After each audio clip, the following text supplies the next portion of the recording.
Well, hello, everyone, and welcome to everyone watching on Crowdcast and YouTube. My name is Nico Fund. I'm the president of Oxford University Press and the publisher here. And we are enormously pleased today to host an important discussion among three Pulitzer Prize winners on the topic of race, slavery, and resistance in American history. This discussion obviously comes at a critical time, and I'm very much looking forward to hearing what our panelists, Jeffrey Stewart, Caleb McDaniel, and Nikole Hannah-Jones have to say.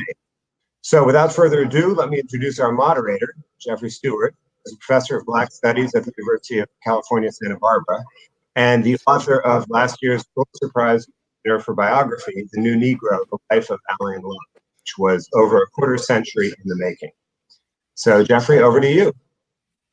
Yes, well, thank you so much, Nico, and thank you to Oxford University Press for organizing this event. And I think, as you say, at a critical time, bringing attention to scholarship in Black history and to tremendous coverage and new thinking about history that's going on between journalists and historians in the United States.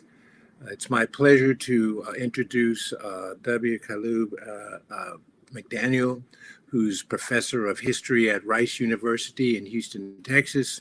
He's the author of the 2020 Pulitzer Prize in History book, Sweet Taste of Liberty, a true story of slavery and restitution in America. He's also the author of another important book, the award-winning study, The Problem of Democracy in the Age of Slavery. And I think this issue of democracy is going to be very important for our discussion today. So thank you very much, Professor McDaniel. The second person I want to introduce is Nikole Hannah-Jones. She's a reporter covering racial injustice and many other subjects in the New York Times Magazine. She's the creator of the landmark 1619 Project, for which she won the 2020 Pulitzer Prize for commentary for her essay.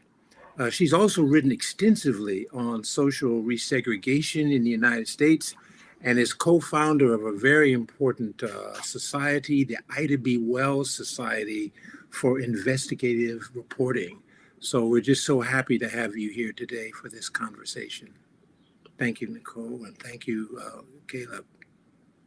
So anyway, I want to get started right away and just, I do want to talk a little bit about the whole issue of, what it feels like to win a Pulitzer Prize and all that. But I also want to make sure we really start off with, I think, the issues that are burning in our society today. And Nikole, I just wondered if you could just give us a little background on how you got into thinking about creating the 1619 Project, and what do you think it means? What difference would it make if we started American history in 1619 rather than the usual 1776? Well, first of all, thank you, Oxford University Press, for holding this conversation. I've not met either of these gentlemen in real life, but I am such great admirers and just honored to even be in the same company as you both. And your amazing work that has informed my own. So I'm just really grateful for that. The idea of the 1619 Project in some ways was more than 2 decades in the making. I first came across the year 1619 as a high school student taking a 1-semester Black Studies course. And my Black Studies teacher put a book in my hand called Before the Mayflower by Lerone Bennett. And that was the very first time I had ever heard or seen that date. I had no idea that people of African descent had been in the British colonies that early. And I understood that that erasure was very intentional. So I've thought about the year 1619 really since I was in high school, which, was a couple of years ago. And that moment kind of put me on the quest to wanting to study history. I was a history major and African American studies major in college, and also has really informed my journalism. So as the anniversary, the 400th anniversary of 1619 was approaching, I just knew that most Americans had never heard of the year 1619. It was unfamiliar, and that this anniversary was probably going to pass with very little acknowledgement. And I have, a tremendous megaphone at the New York Times, and it just seemed an opportune time and place to do something really big. And the whole conceit, of course, is that slavery is not just something from the past, that we can look across American institutions and see the ongoing legacy. It's clear, if people didn't think that were true, what's happening in the streets every day for the last 3 weeks, I think, confirms my thesis. So what we ask, which is the controversial question, I guess, but I don't think is controversial, is what would it mean if we were to imagine our true founding at 1619? And the reason I ask that question is because so much about the America we would become is tied up in that decision to engage in chattel slavery. Our laws, our politics, of course, I would argue the revolution itself in some ways, certainly our flawed democracy, all go back to that decision. It's not to say that 1776 doesn't matter. Clearly, 1776 matters. But if we turn that frame a little bit, I think it teaches us a lot more about our country than starting at 1776. Yes, yes. Well, it's a momentous time in the country, and reflecting back on the past can maybe help us chart a new future. And I think that's one of the things I'm really hopeful and inspired by your work and yours, Kalub. Can you tell me, Khaled, a little bit about what led you into this story about Henrietta Woods, which is sort of kind of a biography, but also really a history. I mean, it really works between genres and also uses, I would say, some journalistic techniques to kind of bring that story alive. How did you get interested in this or find out about this? Well, thank you for that question. And also, I just want to echo my thanks to Oxford for putting this together, and to both of you for being here. It's truly an honor to be on this panel alongside of you. And I also have admired and learned so much from both of your works. I first learned about Henrietta Woods' story in the fall of 2014 when I read a newspaper article that featured an interview with her. It was originally published in 1879. And of course, when I read the story, it was at a moment in the fall of 2014 that was not so different from the moment that we find ourselves in right now. It was, of course, following the summer in which Eric Garner and Michael Brown had been killed by police officers, and the Black Lives Matter movement was just getting underway. As I continued to look into her story and investigate the research in 2015, those events were followed by the murders at Mother Emanuel Church in Charleston, and the uprising in Baltimore after Freddie Gray's killing as well. And so now here we are 5 or 6 years later in a very similar moment. And of course, for many Americans, that will come as no surprise. I think other Americans are wrestling with trying to make sense of how we find ourselves here yet again. I think, though, that that's one way that Henrietta Woods' story can be illuminating for us, because, many Americans like to think about our history as one of steady and unilinear progress over time. But I think that's not history as Henrietta Wood experienced it. She was born enslaved in 1818 or 1820. And unlike many enslaved people, she obtained her freedom before the Civil War. She reached Cincinnati and had official manumission papers given to her in 1848. But then 5 years later, she was kidnapped and re-enslaved by a man named Zebulon Ward, who later sold her to slave traders who took her to Mississippi. She was taken to Texas during the Civil War and didn't regain her freedom in a really operative sense until 1869, when she returned to Cincinnati. And so hers is a story of freedom won and lost and regained.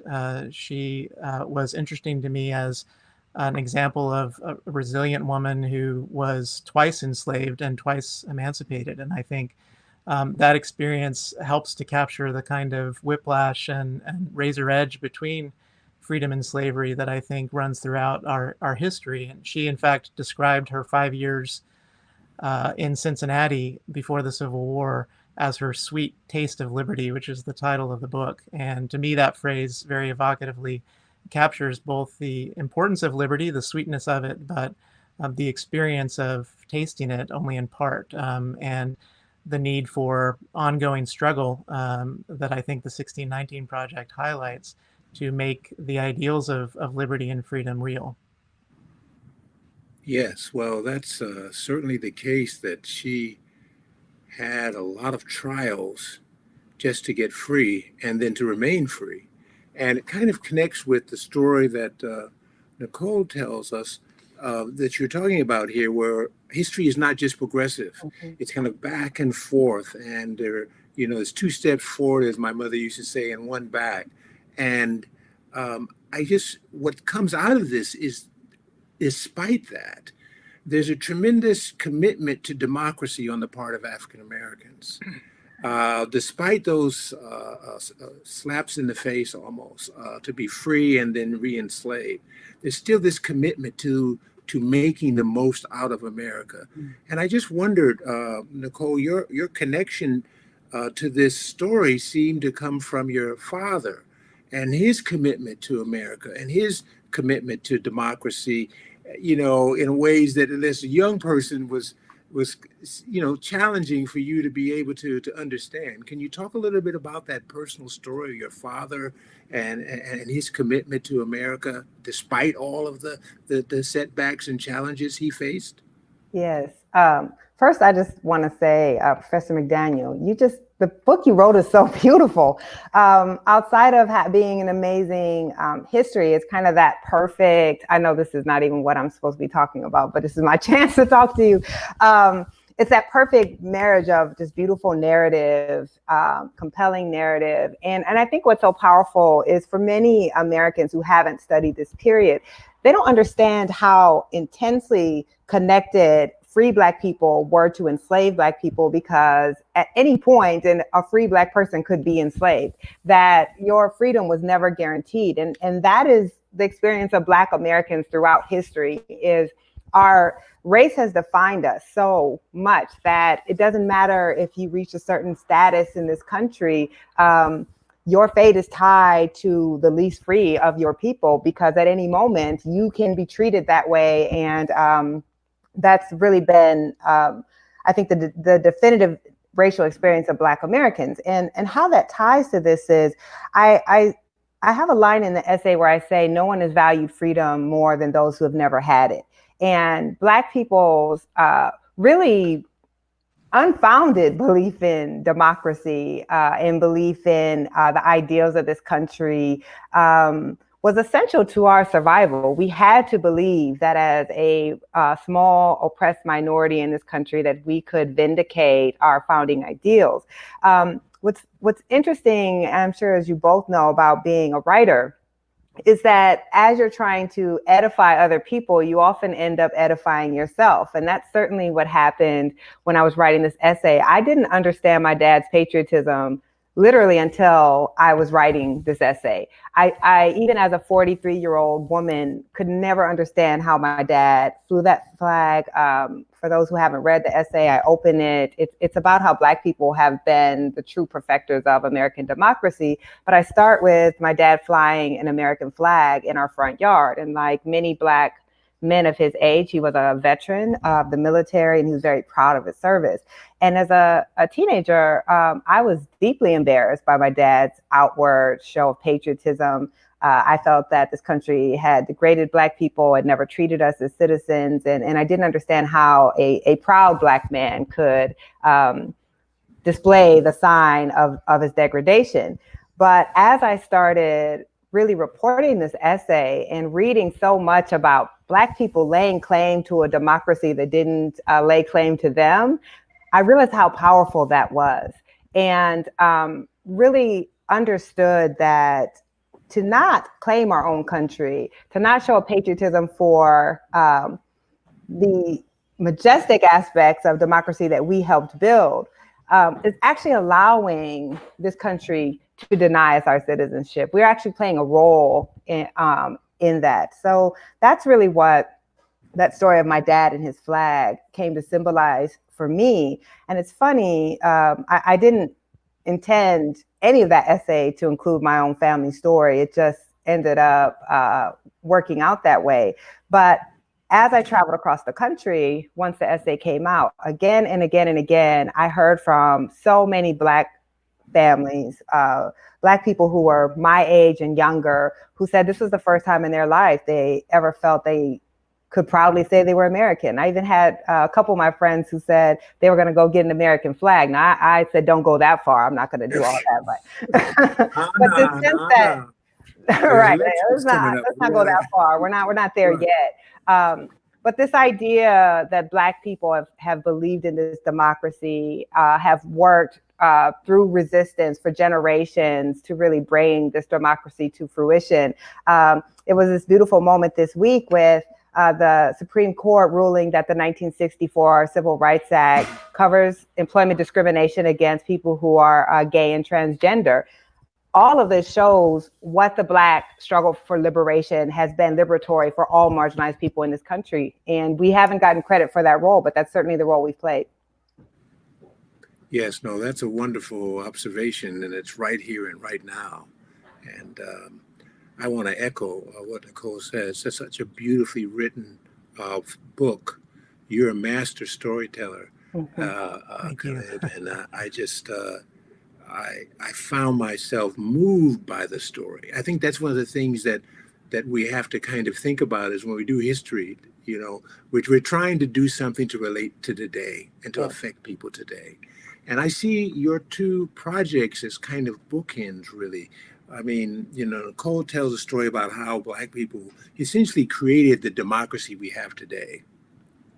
But Caleb, your story seems to show how also African Americans created the real wealth of America, as well as the democracy. You have this one, just a little line in there. You drop in such powerful statements. You say in 1860, nearly 4 million slaves equaled $3 billion of wealth, which was more than all the factories, railroads, and banking capital in the country.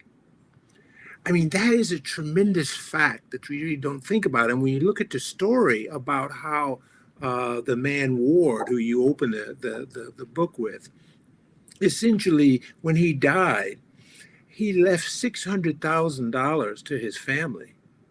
And, you know, that he largely made off of the labor of Black people, either enslaved or in prison. I mean, it just really shows a kind of entitlement that's not, you know, the usual sense of entitlement of walking around, you know, with your, chest stuck out. It's really an entitlement to be called American because you've created a democracy and the wealth. And I just wondered, you know, Caleb, if you could talk a little bit about this issue of restitution, because you have as your subtitle, you say, the true story of slavery and restitution. And you selected that term, right, other than, say, reparations, which is, can you talk a little bit about that restitution, how she got it, and what you think it means to us today? Well, thank you both for your kind words about the book. That means a lot to me. I have to say that in 2014, another thing that was very much on my mind was reparations, partly because Ta-Nehisi Coates' award-winning article had been published that summer in the Atlantic magazine, The Case for Reparations, that really revived a movement and debate about reparations that had gained steam at the beginning of the century, but that goes back a very long time. I think for a lot of people, maybe that article or the congressional hearing that took place on Juneteenth last year about reparations brought the idea to consciousness for the first time. But really, this idea of repair and restitution for slavery goes back to the very beginning of the country. And it was a claim that was advanced especially by Black women, going back to Belinda Sutton in the Revolutionary period, to all the way through to the Carrie House. For some reason, that sounds wrong. Is that right? Tally House. The movement to Callie House, excuse me, Yeah. Callie House, and the movement at the end of the 19th century to win pensions for formerly enslaved people. So it's a long history of reparations claims. And I believe that Henrietta Wood sort of belongs in that long tradition and that long history. I think another thing that was powerful about Coates's article is it really spotlighted what you also have called attention to, which is the gaps in real wealth that continue to define our country. It's not just about job discrimination or income inequality, but that one of the most significant disparities is the racial gap in inheritable wealth. The fact that Zebulon Ward was able to pass on this large sum to his descendants kind of puts into perspective the amount of money that Henrietta Wood won, which was $2,500, even though she had sued for $20,000.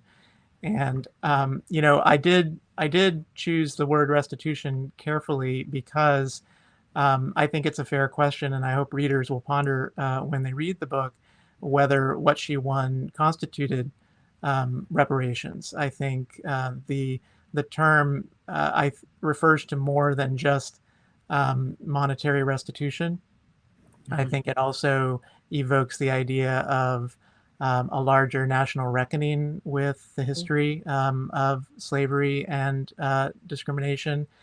And so, whether this amount that Wood won in court constitutes that larger repair project, I think is a fair and open question. Zebulon Ward, even though he paid the money that he was required to pay by the court, he fought the verdict to the very end, and moved for a new trial even after she received her verdict. So he never really acknowledged wrongdoing for what he had done. And even the judge at the time spoke about this as sort of closing the book on slavery and wrapping everything up. And so there wasn't an effort, I think, to grapple in a larger sense with what Wood had endured. And so I think, restitution is a good word to acknowledge what she did achieve, but also to leave open the question by the end of the book of what reparations would look like in a larger and more collective sense. Yes, well, yes, this idea of being made whole, which I think comes through in your article and your book, this desire to be made whole, which financial is part of it. Certainly it did matter, and I think your book shows it beautifully, that even though it was just $2,500, that money did go to help her to start a new life and to essentially set her son on a path where he became a very successful lawyer and civil rights figure, so that the money does matter. And Yes, she used to say, yes. didn't she say something like, what about those checks? She said, Right. The checks do matter, yes. right? Yes. But you're right. I think there's something deeper that we're looking for here, and that we seldom get. And Nicole, I was struck by how many times in your article you reminded me of things that I had forgotten. And one of the things is my mother, because you referenced your father. My mother was always saying, she said, I didn't really care that much for Lincoln. And I would say, Lincoln, how would you not care for Lincoln? And so you bring out that when he invited African Americans to the White House during the Civil War, which was one of the first times basically that ever happened, they were expecting a kind of, recognition, I guess. And yet they were very disappointed with what Lincoln had to say to them. Could you share with us a little bit about that meeting? Sure. So I remember it was actually in high school that I first was disabused of the notion of Lincoln as this great non-racist man when I read some of his words about Black equality. So I've often joked about why is it that the four people Black folks always had in their house was Martin Luther King, JFK, Jesus, and Lincoln. If any president should have been LBJ. But anyway, so I was there's a scene in the article where I talk about how abolitionists, of course, had been pushing Abraham Lincoln for years. Well, for the years leading up to the war, that he needs to free the enslaved, that this is the opportunity, that this war should actually turn into, it didn't begin as a war of abolition, but that it should turn into a war of abolition. And of course, the stories of Black people having agency and fighting for abolition are often left out. And the way that we like to really tell the story of America are these very clean narratives. The South was bad and racist, and the North were all abolitionists who believe in equality. And as we know, it was far more complicated than that. And one could both believe that slavery was wrong, but also believe that Black people were a problem and not worthy of democracy, which is really where Lincoln was. So he calls these very esteemed Black abolitionists to the White House. As you said, it was one of the very first times that Black people had ever been invited as guests. Of course, Black people had been in the White House as enslaved laborers, and they built the White House, but they weren't, I think maybe one other time before that had been an actual guest of the White House. And these men are excited. But when they come, Abraham Lincoln tells them, I am going to free your people. At this point, he was considering issuing the Emancipation Proclamation as a war tactic. So he says, I'm going to free your people, but once I've freed you, you need to go. You need to leave this country. He tells them that he has secured funds from Congress to start shipping Black people to Central and South America. And I remember when I first read that, I was shocked, even understanding what I knew about Abraham Lincoln and his conflicted feelings about Black Americans as equal citizens, that at the moment of our liberation, we would be told to leave the country that we built, it still had the ability to shock me. And of course, some researchers say that Lincoln spent the rest of his short life that he had left really trying to secure funds and advocate for Black people to be recolonized in another country. He believed that Black people were an obstacle to democracy. And in that meeting, he blames Black Americans for the Civil War. He says, we wouldn't even be fighting this war if you weren't here, which of course, one of the most deeply ironic things you can imagine, because Black people didn't choose to be here and certainly didn't want to be enslaved or the cause of a war. But there was this sense that our country could never be a truly unified country if Black Americans existed as free citizens. And I think that's been the struggle since the end of the Civil War, is this sense that Black people are the obstacle to national unity, that we are the constant reminder of this country's failings, of this founding hypocrisy, and that if we were not so problematic, we wouldn't have all of the political tensions that we have in the United States. So I picked that particular moment, both to really trouble this narrative about progress, this narrative about, as my daughter always asked me, was that person good or bad? Most people are some of both. And certainly Lincoln was as well. But to really make us think about how even if those people who we're taught were historical allies didn't believe in our equality, that freedom was never going to be what we've been taught that it could be for Black people, that liberation from bondage was not going to mean equality. And certainly that holds true today.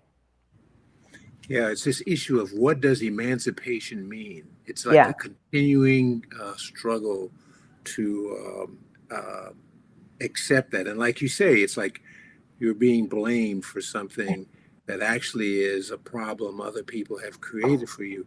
But it's also how aggressive the resistance is. I think that's one of the things that really comes out of both of your studies, is that, you know, you think of humanity and equality as a kind of a logical thing, but there's an aggressive opposition to it. And Caleb, you talk about this one scene in there, which I really love, was when you were talking about Ward after the John Brown uprising.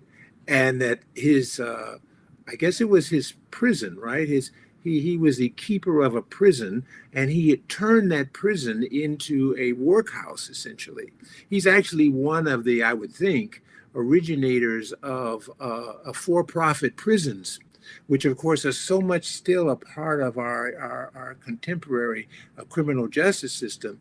But you talk about how he responded when he heard that John Brown had been convicted and was going to be hung. Can you tell us a little of that story?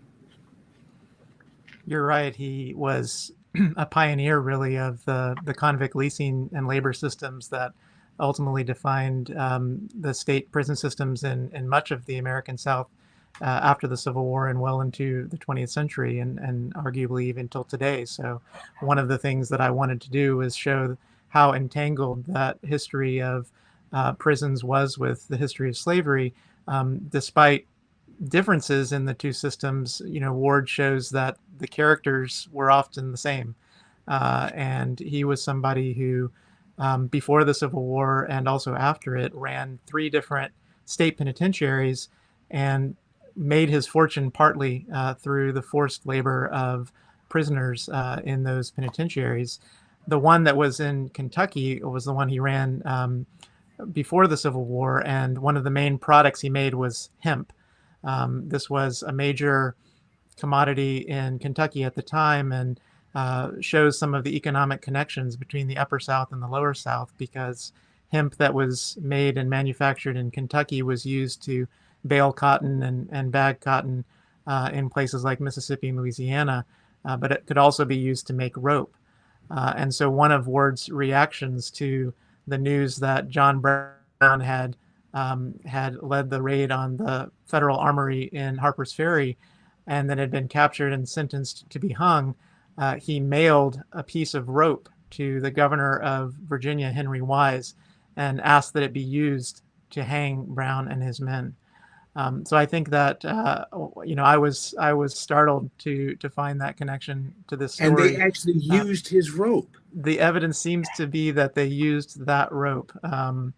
And I think, going back to something that we were talking about earlier about the complexity of historical figures, Ward's an interesting example of that too, because many people were surprised when I told them the story or they read the book that when the Civil War began, despite his opposition to John Brown, he was a Unionist during the war. He was a member of a sort of conservative, pro-slavery border state sentiment that argued that the Union offered the best protection for slavery.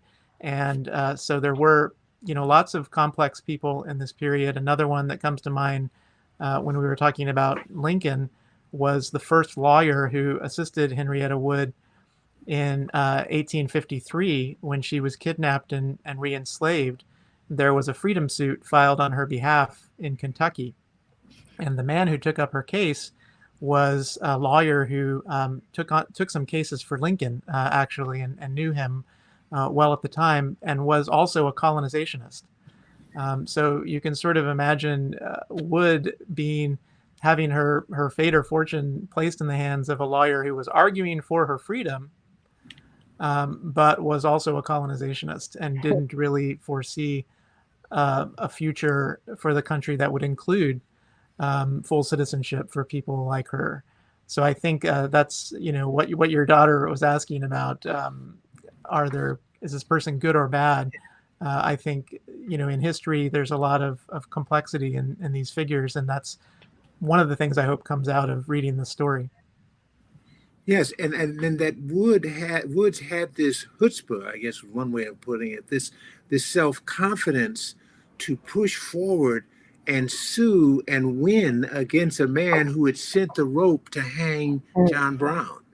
I mean, even though she got $2,500, which was quite a bit less than the $20,000, and even though he said, "Oh, I was the last man to pay for a slave," he really was saying, "I'm really the last man to pay for his crimes." You see, he didn't want to admit that it was a crime, but she forced him to give up that money. And giving up, and a wonderful picture you have in your book is of the document that he has to sign, essentially saying, "I'm, And it suggests something that I wanted to just focus on is, kind of comes out of this, both stories, is the court.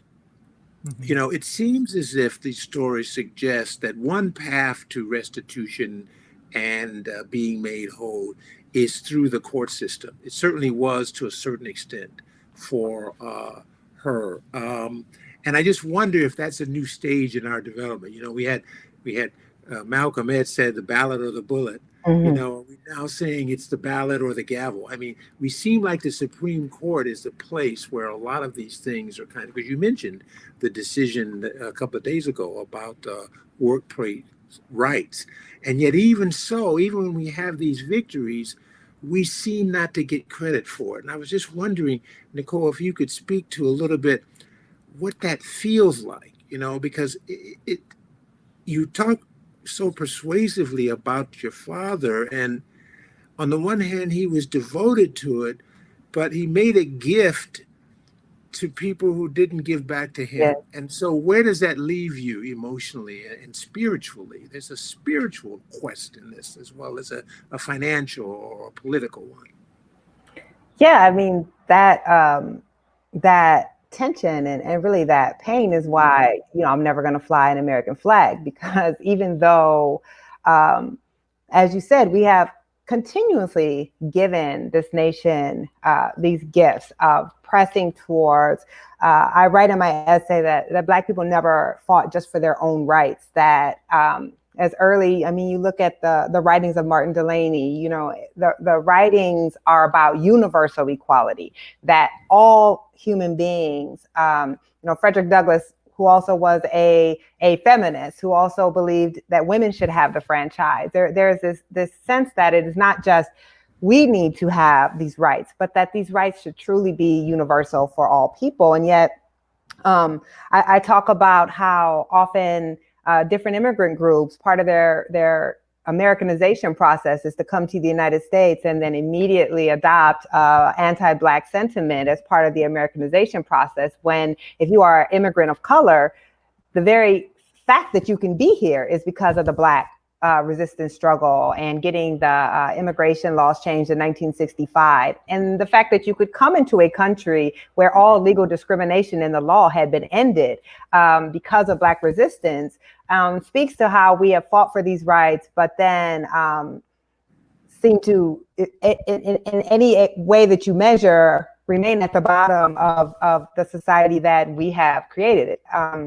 So I think, that's a deeply painful thing as a Black American. And it's also, I feel a lot of rage, honestly. People ask what's my motivation? And I say that a lot of my work is motivated by this sense of rage that our people, having been in this country this long, having fought again and again, and to still be treated as if we have not made contributions, to have those contributions ignored, I think it is why most Black Americans, I think, feel a deep sense of conflict about the country of our birth.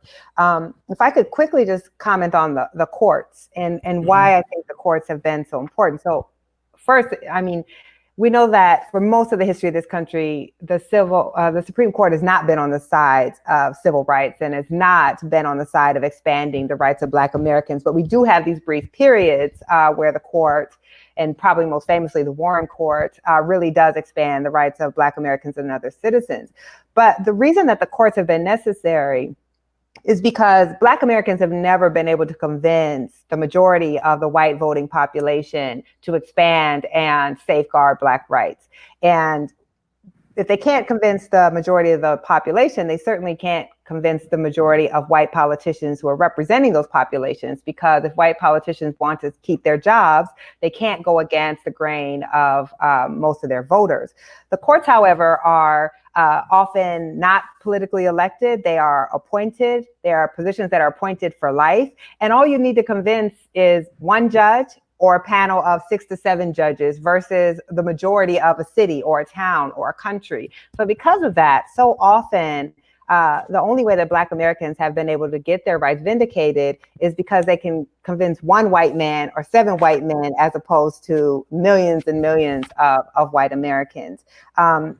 So we've seen a lot of these victories through the courts, but it also has meant that most of the time we don't see victories, neither through the courts or through popular opinion. You would not have seen school desegregation coming out of Congress. It never has. It has come out of the court. Right. You know, it's interesting you point out here that one person can make a difference, right? Mm-hmm. One jurist. And I also think it's important to think about that one reporter can make it a huge difference, right? I mean, because in your story of Henrietta Woods, it's a reporter that actually catalyzes or really resuscitates her case and makes it possible for her to move from it just kind of being there to actually conclusion. It's a reporter who actually hears her story or hears of her story and comes and writes up a story. Can you talk a little bit about that role of that reporter in this story? Absolutely, I agree. And two of the major sources for the book were two interviews that Wood gave with two different reporters, one in 1876 with the Cincinnati Commercial, and the other in 1879 after the verdict had been passed down in her case. That was the one that I first read in the fall of 2014.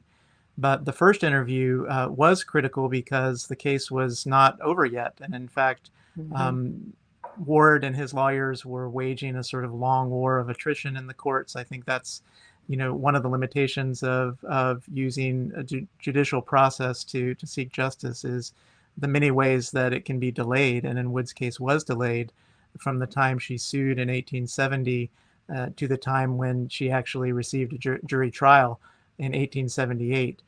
But the interview she gave with a reporter named Lafcadio Hearn in 1876 helped to revive attention to her case.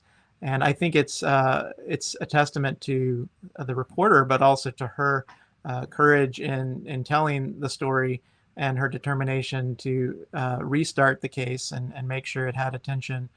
But I think you're right that journalism played a huge role in her victory. And more generally, I think if we think to the 1619 Project or back again to Coates's essay, one of the powerful things about these pieces of reporting is that they often can focus on stories and individuals. And I think there's a lot to be said for data in understanding systemic racism, and that kind of approach is very much needed. I think that the power of an individual story and a life story, when paired with that aggregate data, can be very powerful. And so I agree with what you said about the importance of that kind of narrative journalism. Maybe I'm biased as a historian and a humanist to believe in the power of those stories, but I think that's a necessary part of a larger conversation about anti-Black racism in American society. Yes, and the power of writing to carry out a project of anti-racism, which I think is what we really, you know, how can history play in that? And I'd be remiss in this conversation about the Pulitzer Prize not to draw attention to the fact that Ida B. Wells, who was a pioneering journalist, also received a Pulitzer Prize for her work. And I know, Nicole, you've been engaged in bringing more attention to her. Can you just tell audience a little bit about Ida B. Wells and what she means to this sort of engaged journalistic activism? Yeah, so Ida B. Wells was a suffragist, a civil rights activist, one of the co-founders of the National Association for the Advancement of Colored People, and she was one of this nation's original investigative reporters. She was born into slavery in Mississippi, orphaned at a young age. She moved to Memphis, where she got a job at a school, but then started investigating her own employer for underfunding the Black schools, which I have to say is a pretty boss move to do investigations about the place that you're drawing your paycheck from, which I think really speaks to her character. If she thought that something was wrong, she was going to speak up about it.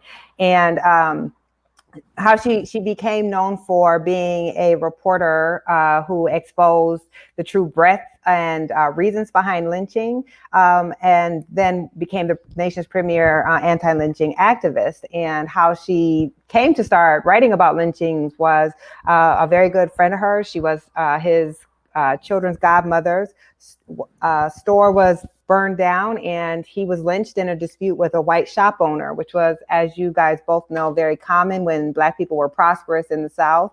They were often experienced racial terrorism and lynching. So she wrote an article about that, and wrote that the real reasons of so many lynchings was not that Black people were criminal or raping white women, but that often Black people were prosperous or having consensual relationships with white women. For that, her newspaper was burned down, and she was never able to return to Memphis. She settled in Chicago, and she spent the rest of her life pressing for women's and civil rights and investigating lynchings all over the country. She was an innovator of investigative reporting techniques that we use today. She was probably one of this nation's original data reporters. At that time, no one was keeping data on how many people were being lynched in this country and why. She was not even 5 feet tall, but she would go into a town where white people had just lynched a Black person, and she would start asking questions. She would interview people about what happened and why. So she's really the reason the NAACP began to take up the cause of lynching. And as many Black people, and particularly Black women at that time, though, she died fairly marginalized from the civil rights movement. Her work was pretty much buried, and she wasn't credited for the work that she did. And in the last probably 5 to 6 years, there's been a real resurgence and an understanding of her. Streets have been renamed after her. One was renamed recently in Brooklyn, in Chicago. When I first came across her, I mean, she's one of the few Black people you learn about during Black History Month. We learned that she was a journalist, but we never learned what her journalism was about, which I think is a pretty good analogy for how we're taught about Black history and race in this country in general. It was too much to talk about that she was exposing the lynching of Black people, so we just learned she was a journalist. But I read her autobiography in college, and that was the first Black woman investigative reporter that I had been exposed to, which I think speaks to how much progress we had not made in this country, that I had to look to a woman who was born in slavery for a model of what I wanted to be. But you found that model. I did. I found the model. That's the triumph of it, is that she wouldn't be contained in the trash cans of history. And it suggests, I think, what one of the things that this year, particularly at the Pulitzer Prize, shows is the role of Black women as transformative figures in democracy, in this culture, which is largely not, acknowledged, both because they're Black and also that they're women. And I love, Caleb, that you make her the star of that story, and don't, sometimes you'll see these histories that it's essentially, whoever helped the person is the most important person, but she's really the driver. She's an intellectual force. Even though she can't read and write, she understands this system in a way that few have at time. And she's the one that it makes Ward pay, not the state of Kentucky, not the U.S. government. He's actually ripping off everybody. But she's the one who brings him to however small modicum of justice. And I think that's a heroic story. And it's also heroic what you're doing as a historian. And so I want to kind of wrap up here a little bit by saying, as a historian myself, working on Alan Locke and others, I ask myself, how can this history that we're doing be used to chart a new future for America? Because, obviously we get burrowed into the particular stories, but as you suggested, you started thinking about it in terms of reparations, it was going on at the time. And Nicole, you talked about how you've been, looking in history for models all along. But what now is our obligation? Because I think about the story, Nicole, you were saying about how the immigration and naturalization Act was passed, and then those who came afterwards don't realize that the civil rights movement made it possible. Yes. And you reminded me of the fact that the first time I was taught that idea was by my professor at UCLA, Ronald Takaki, who was an Asian American born in Hawaii, but who taught an intersectional, a convergence history. He taught us that our histories were wrapped up, and sometimes these histories aren't taught that way. And so that's one idea I had, that perhaps this history could kind of build some solidarities across difference. At least that's my idea. But I wondered what ideas you might have as to what role historians can play in charting a new future for the country, which seems to need it so much now. Nicole, maybe you can start. Okay. Well, I'm interested in hearing more of your thoughts along those lines, at the risk of turning the tables. But I know, Caleb, you're in it now, brother. You're in it. You're doing Black history, and so I think that's part of it. You're one of the allies that all of us in America need to making our history plain, which we can use to move forward. And so how we move forward, how we use that history, I think is critically important right now. I think it does start there, realizing that Black history is American history, and that it's something that we all need to teach and to learn. I think that, clearly what we're seeing right now in the conversations, for example, about statues and monuments is sort of a misunderstanding among many Americans about what history is or what historians do. That a statue is not history, at least as it's written by historians. And so when we re-examine a statue, for example, we're not erasing history, but that history is part of a sort of continual process of revisiting and rethinking the past in light of the present we find ourselves in. Being accountable to the sources, of course, and making sure that that we are as accurate as we can be, but realizing that this kind of reframing, as the 1619 Project put it, is vital to the work that historians do, and that we have to continually sort of revise our understandings of the past in light of what's happening in the present.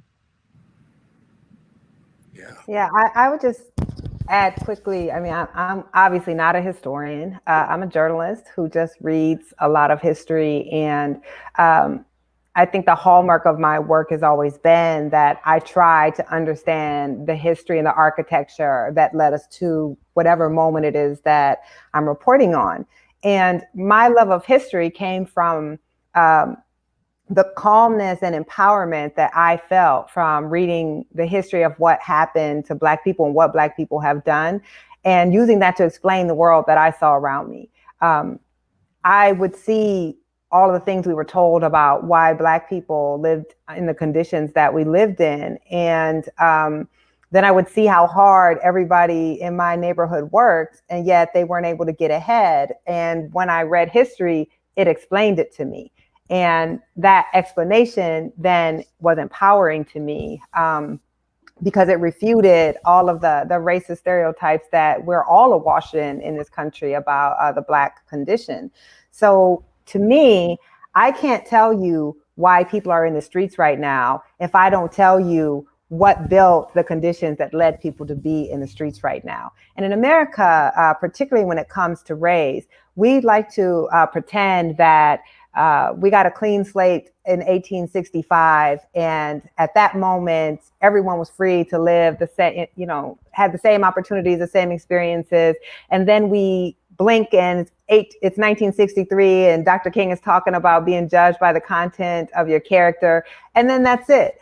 And if that's it, then you don't understand the America that we see today. And then you permit all of the systems that continue to keep Black Americans on the bottom of our indicators of well-being. But I like to say that the work of history, and I think the way that I try to use history, is like taking the red pill in the Matrix. That if you take the red pill in the Matrix, suddenly the architecture that has created your lived environment and your lived world is exposed. And once it's exposed, you can't unsee it unless you take the blue pill, which we often do in America too. But it is helping us see exactly how we got here. And if we understand that this was all created, then we understand we have the power to uncreate it and create something else. And I think we tend to think that what we see is inevitable, and none of it was inevitable. People make choices, and people make choices over generations. And if you expose those choices, then I think it charges us to make different choices. Sorry, the answer was wrong. Yeah, no, that's great. So real quickly, what has the Pulitzer Prize meant to you personally to have that kind of recognition? Caleb, could you talk first of all, maybe just give us a sense of what it's meant? It was a tremendous surprise. I think I feel, honored to share it with a cohort of people doing such amazing work. I also am just very pleased and honored that Wood's story is being elevated and remembered in this way. I think to give the history prize to a book about her really underlines that Black women's history is central to American history. And so I think about that, and I'm glad and hope that will have impacts in the kinds of history that other scholars write and see as important in devoting their resources to researching and writing and teaching. And Nicole, I know as a journalist, Pulitzer is very much in the air around journalism. What has it meant to you? Yeah, I mean, whether you want to admit it to yourself or not, the moment you decide that you want to be a journalist, you hope that one day, you dream that one day you may produce something worthy of the Pulitzer. It is the most, it's the highest prize in our profession.